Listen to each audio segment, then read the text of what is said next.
Hello everyone. आज हम लोग एनसीईआरटी मैथमेटिक्स क्लास 12 का नया चैप्टर स्टार्ट करने जा रहे हैं। प्रश्नावली 6.1 है अवकलनों के अनुप्रयोग। ये है अवकलन के अनुप्रयोग यानी एप्लीकेशन ऑफ डेरिवेटिव। और बिफोर स्टार्टिंग दिस चैप्टर, इसको स्टार्ट करने से पहले हम क्या करते हैं, इस चैप्टर से रिलेटेड कुछ इम्पोर्टेंट बात को जान लेते हैं, बेसिक चीज़ को जान लेते हैं, कुछ फार्मूलाज को जान लेते हैं। उसके बाद इस चैप्टर को पढ़ेंगे तो ज़्यादा समझ में आएगा। क्लियर है? तो चलिए हम कुछ बेसिक बात जान लेते हैं चैप्टर से रिलेटेड। देखिए, अवकलज के अनुप्रयोग यानी एप्लीकेशन ऑफ डेरिवेटिव्स में राशियों का परिवर्तन किस तरह से होता है, देखिएगा गौर से, ठीक है।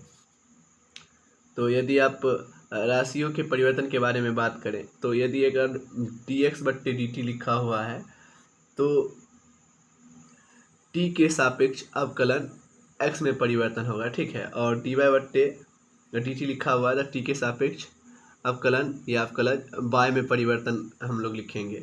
और यदि dr/dt लिखा हुआ है तो उसको हम लोग t के सापेक्ष r में परिवर्तन पढ़ेंगे। और यदि dA/dt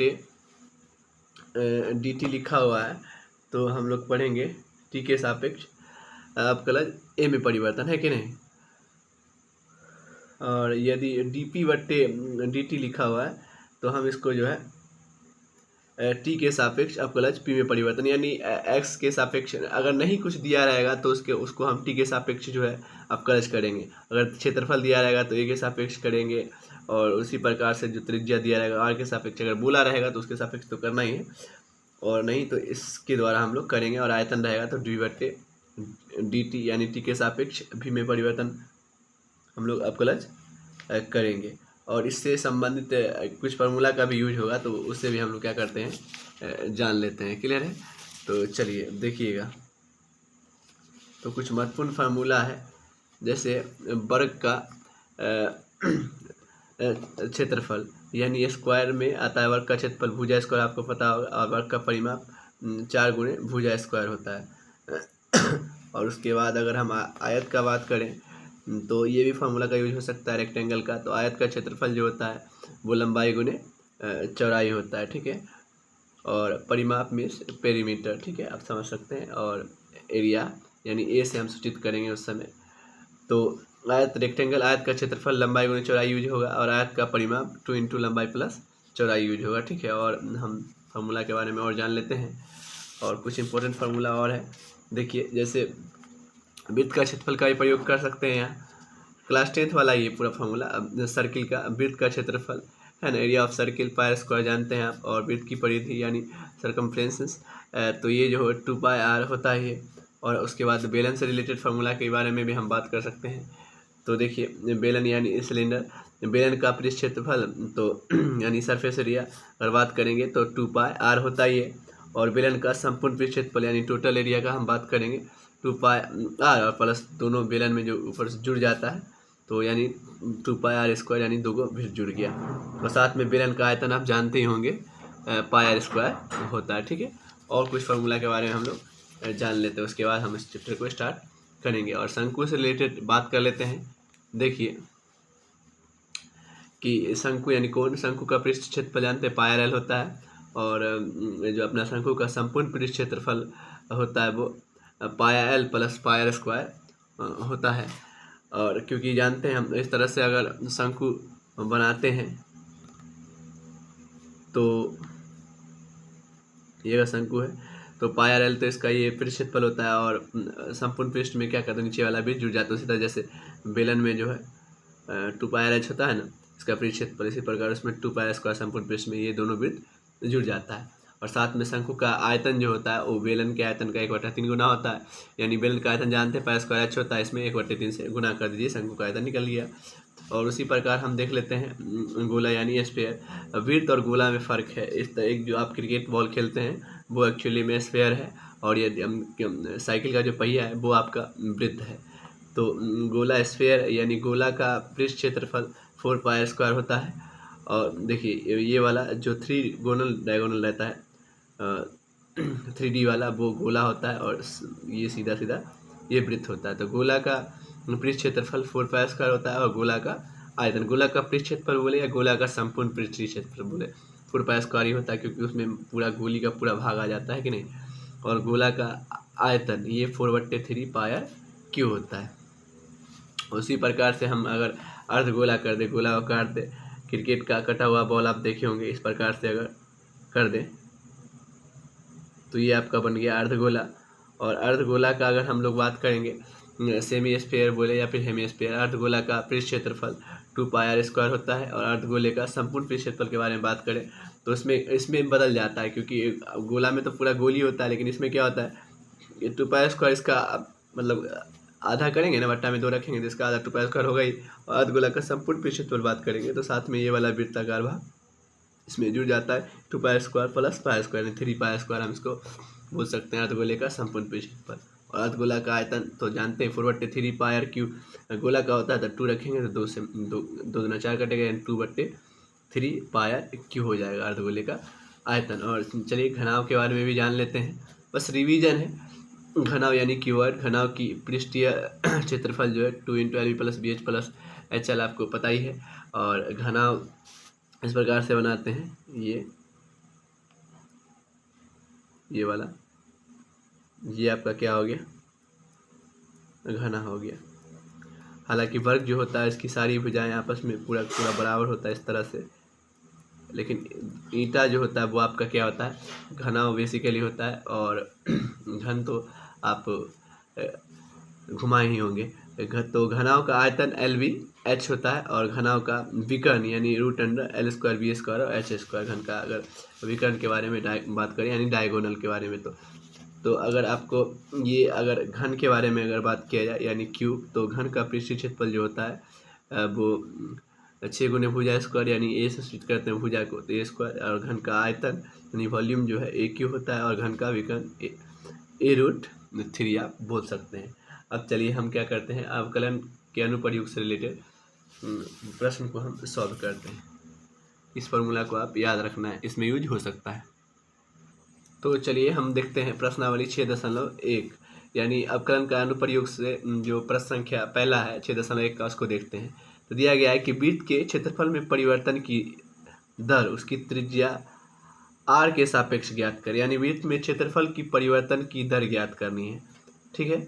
और हमें क्या दिया है उसे देख लेते हैं, पहले इसके लिए लेते हैं, यहीं पे सॉल्व कर देते हैं ना एक को। तो क्या है अपना दिया है, पहले r बराबर अपना 3 सेंटीमीटर, और क्या ज्ञात करने के लिए कह रहा है कि वृत्त के क्षेत्रफल में परिवर्तन की दर, क्षेत्रफल और r के सापेक्ष है ना, त्रिज्या r के सापेक्ष करना है। तो वृत्त का क्षेत्रफल यानी हम A बोल सकते हैं, एरिया क्या होता है πr² होता है, ठीक है, ज़्यादा भाषा नहीं लिखना है।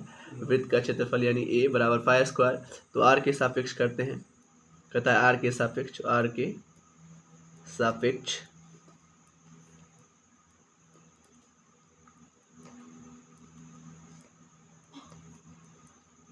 अब कलश, ठीक है। तो ये क्या हो जाएगा dA/dr, क्योंकि r के सापेक्ष है, और ये तो अचर पद है तो ये पाई तो बाहर निकल जाएगा, और इसमें x⁴n वाला फार्मूला लगेगा, यानी 2 इधर आ जाएगा, और x⁴ यानी r⁴ 2 - 1 तो वही हो जाएगा, एक ही बचेगा। तो आप लिख सकते हैं इसको 2πr या π2r, और यहाँ जो अपना r का वैल्यू क्या दिया गया, 3 दिया गया है, तो 3 × π × यहाँ तो 2 है, ये वाला r का वैल्यू 3 दिया गया है, तो अपन लिख सकते हैं 3 दूना 6 पाए, ठीक है। और इसका मात्रक भी लिखना होगा, यानी cm² पर सेंटीमीटर, आप इस प्रकार से लिख सकते हैं। उसी प्रकार आपका प्रश्न संख्या 2 है, यानी पहला का ही दूसरा पहले देखते हैं, ये B। तो इसमें क्या दिया है देख लीजिए, यही r बराबर अपना दे दिया 4 सेंटीमीटर। तो चलिए हम क्या करते हैं, r बराबर अपन लिख दिया। तो भाई हमको क्षेत्रफल परिवर्तन की दर ज्ञात करना, यानी A बराबर क्या होता है, वृत्त का क्षेत्रफल πr², क्षेत्रफल में परिवर्तन तो r के सापेक्ष। तो चलिए r के सापेक्ष अपन क्या लिख देते हैं, अवकलज। तो लिख दिया r के सापेक्ष अवकलन। तो यानी डी ए बट्टे डी आर, ये हमें ज्ञात करना है। तो पाई बाहर और ये वाला वही एक्स पे पावर एन, तो ये एन और ये आर पे पावर 2 - 1, तो यही रहेगा। यानी पाई 2 और आर का वैल्यू क्या दिया है इसमें, इसके लिए 4 ये वाला दिया है ना हम, तो इसको रख देंगे 4 दूना 8 पाई सेंटीमीटर स्क्वायर पर सेंटीमीटर, इसका मात्रा लिख सकते हैं। क्लियर है। तो ये बड़ा ही इजी और बड़ा ही प्यारा सा प्रश्न था। चलिए देखते हैं प्रश्न संख्या 2। तो यदि प्रश्न संख्या हम 2 को पढ़ते हैं तो लिखा गया है कि एक घन का आयतन 8 सेंटीमीटर स्क्वायर पर सेकेंड की दर से बढ़ रहा है। यानी घन का आयतन और बढ़ रहा है जब शब्द आए तो घन का आयतन यानी क्या होता है, डी भी बट्टे कुछ नहीं दिया है तो उसको टी के सापेक्ष मानेंगे, डी टी है ना, डी भी बट्टे डी टी यानी घन का आयतन वैल्यूम, तो किसके सापेक्ष बढ़ रहा है, प्लस 8 सेंटीमीटर क्यूब पर सेकेंड की दर से बढ़ रहा है, हमने दे दिया। कहता है पृष्ठीय क्षेत्रफल किस दर से बढ़ेगा, यानी हमको क्या ज्ञात करना है, पृष्ठीय क्षेत्रफल, घन का पृष्ठीय क्षेत्रफल, यानी हमको एस ज्ञात करना है। और ये क्या होता है, घन का पृष्ठीय क्षेत्रफल क्या होता है, 6 गुणित भुजा स्क्वायर होता है। इस पर हम बाद में बात करेंगे। जबकि इसके किनारों की लंबाई, यानी हम किनारों की लंबाई मान लेंगे ए भुजा, तो ये क्या दिया गया है, ए बराबर 12 सेंटीमीटर। क्लियर है। तो हमें ये ज्ञात करना, तो सबसे पहले हम क्या करते हैं, अगर हमको डी एस बट्टे डी टी ज्ञात करना, टी के सापेक्ष करेंगे, तो सबसे पहले हम आयतन उनका फॉर्मूला लगा देते क्योंकि यहाँ आयतन दे रखा है, और उसके बाद इस पे जाएंगे। देखिए तो यानी भी बराबर, यानी घन का आयतन हम जानते हैं क्या होता है, तो भुजा क्यू, अपन लिख दिया भुजा क्यू यानी ए क्यू। तो अब टी के सापेक्ष पहले इसमें अवकलन करना होगा, कुछ से नहीं है तो टी के सापेक्ष, देखिए आराम से क्वेश्चन को समझिए।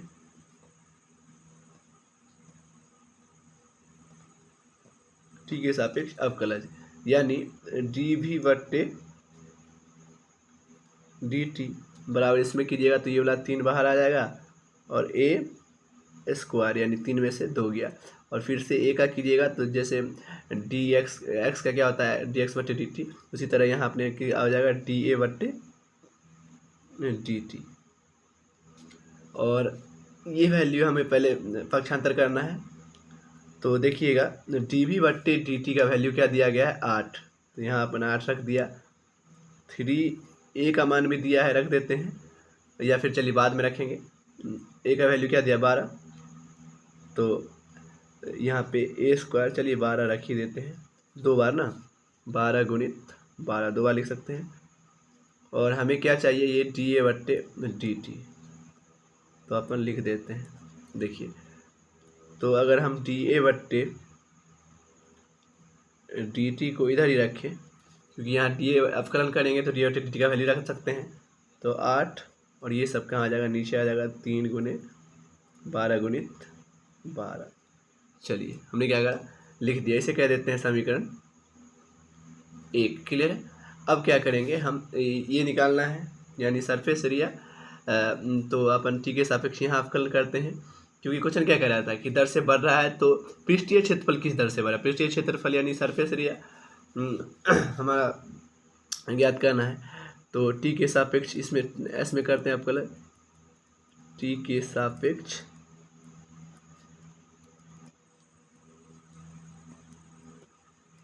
अवकलन यानी डी एस बट्टे डी टी जो हमें ज्ञात करना है।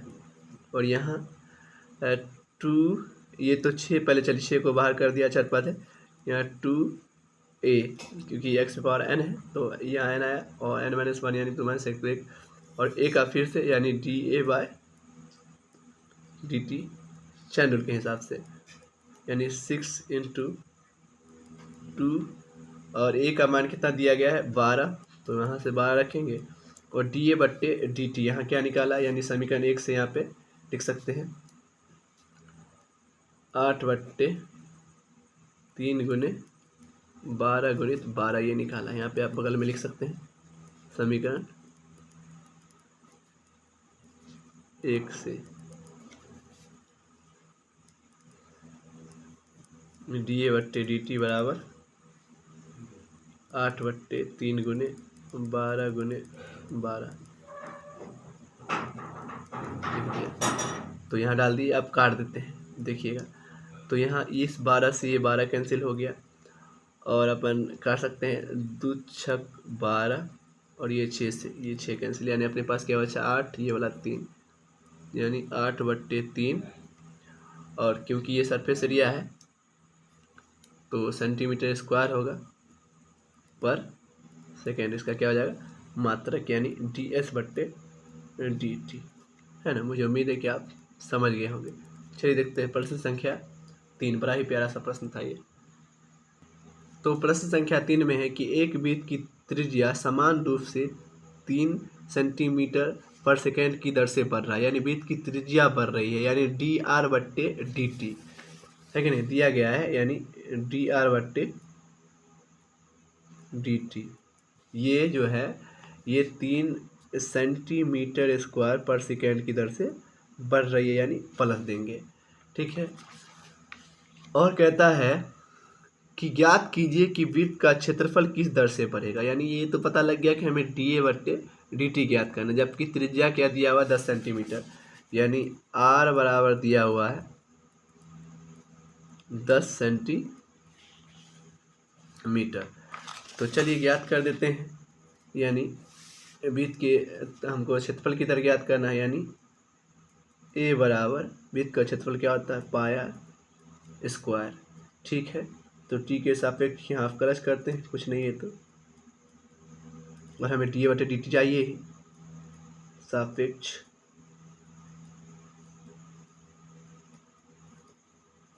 अवकलज। चलिए यानी ये क्या हो गया dA/dt। तो अपन यही पाई यहाँ और 2 बाहर निकालेगा, और यहाँ r 2 में से 1 गया तो 1, यानी 2r।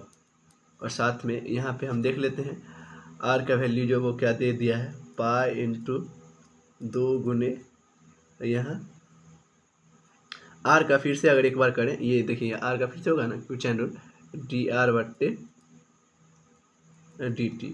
तो अपन r का वैल्यू देख लेते हैं, यहाँ से 10 दिया गया है, और साथ में dr/dt अपने पास जो है ये 3 दिया गया है क्वेश्चन में ही। तो 10 दूना 20, 20 और 20 दिया 60, तो अपने पास आंसर क्या आ जाएगा 60 पाई सेंटीमीटर स्क्वायर पर सेकेंड। तो इस प्रकार से आप इसका आंसर लिख सकते हैं, बड़ा ही इजी प्रश्न था। चलिए देखते हैं प्रश्न संख्या 4। तो प्रश्न संख्या 4 देखते हैं। इसमें दिया गया है कि एक परिवर्तनशील घन का किनारा 3 सेंटीमीटर पर सेकेंड की दर से बढ़ रहा है, यानी घन का किनारा बढ़ रहा है, यानी घन के किनारे को हम ए कहते हैं, यानी बढ़ रहा है, यानी dA/dt दिया हुआ है आपका, ठीक है। जो बढ़ रहा है उसी हिसाब से जो है dt हम इसे लिखते हैं, क्योंकि उसको कोई के सापेक्ष नहीं है तो उसको t के सापेक्ष अवकलज करते हैं। यानी परिवर्तनशील घन का किनारा 3 सेंटीमीटर पर सेकेंड की दर से बढ़ रहा है, यानी अपन को दे दिया d ए से सूचित करते हैं और बाय dt, भुजा को ये 3 सेंटीमीटर पर सेकेंड की दर से बढ़ रहा है। चलिए हमने क्या करा, ये दे दिया। कहता है घन का आयतन ज्ञात कीजिए, जबकि किनारा यानी ए बराबर दिया हुआ था आपको 10 सेंटीमीटर। तो हमें क्या ज्ञात करना है, घन का आयतन यानी dV/dt ज्ञात करना है। तो लीजिए ना, बहुत ईजी है, यानी हमें जानते हैं v बराबर क्या होता है, यानी घन का आयतन क्या होता है, तो भुजा q होता है सर। तो लिख दिया, यानी अब फिर t के सापेक्ष कर देते हैं अवकलज, कुछ के सापेक्ष नहीं दिया है तो t के सापेक्ष,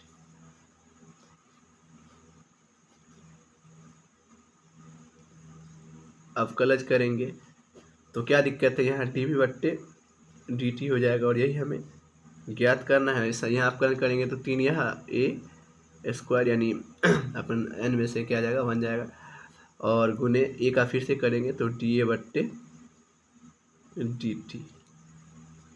तो हम यहाँ क्या देख रहे हैं कि 3a का मान तो क्या दिया है 10, तो 10 का स्क्वायर गुने डी ए बट्टे डी टी अपन को क्या दिया है, 3 दिया है, तो 3 लिख दिया। तो 3 गुने 10 है 100 और गुणित ये वाला 3, 3 तिया 9 और 9 को 10 से गुना 100 से गुना करेंगे यानी 900 सेंटीमीटर स्क्वायर, क्योंकि आयतन है तो क्यू पर सेकेंड। इस प्रकार से आप इसका आंसर लिख सकते हैं। चलिए देखते हैं प्रश्न संख्या 5। तो प्रश्न संख्या 5 है कि एक स्थिर झील में एक पत्थर डाला जाता है और तरंगे वृत्तों में 5 सेंटीमीटर पर सेकेंड की गति से चलती है। तो देखिए एक स्थिर झील में अगर आप पत्थर मारेंगे तो तरंग इस प्रकार से जो है, यहाँ अगर मान लीजिए ये झील है तो पत्थर मारेगा तो इस तरह से पानी बढ़ेगा इस प्रकार से। तो ये क्या बढ़ेगा, इसका त्रिज्या ही बढ़ेगा, है कि नहीं, ये त्रिज्या ही बढ़ेगा ना। यानी अपन को क्या दे दिया है, डी आर बट्टे डी टी दे दिया है, क्योंकि त्रिज्या ही बढ़ेगा। डी आर बट्टे डी टी क्या दे दिया, 5 ना, ये वाला 5 सेंटीमीटर पर सेकेंड। तो कहता चलती है जब वृत्ताकार तरंग की त्रिज्या यानी आर अलग से दे दिया एक कि 8 सेंटीमीटर, ये तो दर न दिया सापेक्ष टी के सापेक्ष, और ये जो है क्लियर आर का मान दे दिया। तो उस क्षण घिरा हुआ क्षेत्रफल, यानी घिरा हुआ क्षेत्रफल क्या होगा, वृत्त होगा कि हुआ क्षेत्रफल किस दर से बढ़ेगा, यानी वृत्त का क्षेत्रफल लगाएंगे, यानी ए बराबर हम लिखेंगे पाई आर स्क्वायर, यानी वृत्त का क्षेत्रफल क्या होता है, पाई स्क्वायर टी के सापेक्ष, जिसमें आप कल कर देंगे टी के सापेक्ष